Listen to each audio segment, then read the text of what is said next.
Преди малко гледах едно клипче, което ме вбеси. Ще ви го покажа, разбира се. Но идеален пример за това как нашите политици не само не споделят реалната икономическа ситуация и ситуацията с горивата, а всъщност директно не лъжат. Това също е пример за това как в България няма независими медии, защото не съм видял никъде това да бъде споделено като новина, макар че можете да отидете да видите с очите си всичко, което се случва в момента. Това, за което говоря, сега ще ви го пусна клипчето. В Бургаския залив, това е на платформа, или всъщност по-скоро кораб, който е от типа дрилинг, т.е. говорим за сондажни кораби, плава под либерийско знаме и предполагам, че не е спрял тук да си купи баничка и боза.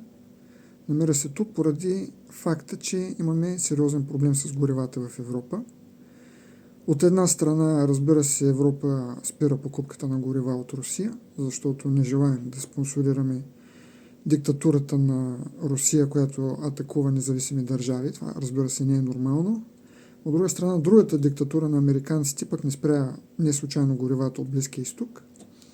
И сега в момента в Европа се намираме в ситуация, в която разчитаме на много по-малки несигурни източници на горива, включително и на горивата, които може да предостави Европа от собствения си ресурс, именно от северните държави, като Норвегия.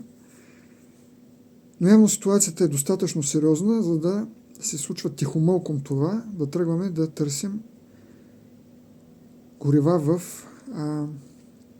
Бургаския залив, по нашето Черноморие. И сега въпросът ми е следния. Политиците не говорят за това, мълчат се, разбира се, защото предизборно кой ще каже: оле-мале, ситуацията е много страшна, защото хората ще намразят всички, а пък сега има избори след няколко дена, така че всичко е наред, граждани, имаме горива, сключили сме договори, само ще са малко по-високи цените, няма да има недостиг на горива, дано да е така, може аз да греша. Но факт е, че в момента в Бургаския залив седи тази машина, всеки може да я види, разбира се, подсказва, че всъщност ситуацията е много по-сериозна. И така сега въпросът е следния. Какво предпочитат хората по Черноморието, които си изкарват парите предимно с туризъм?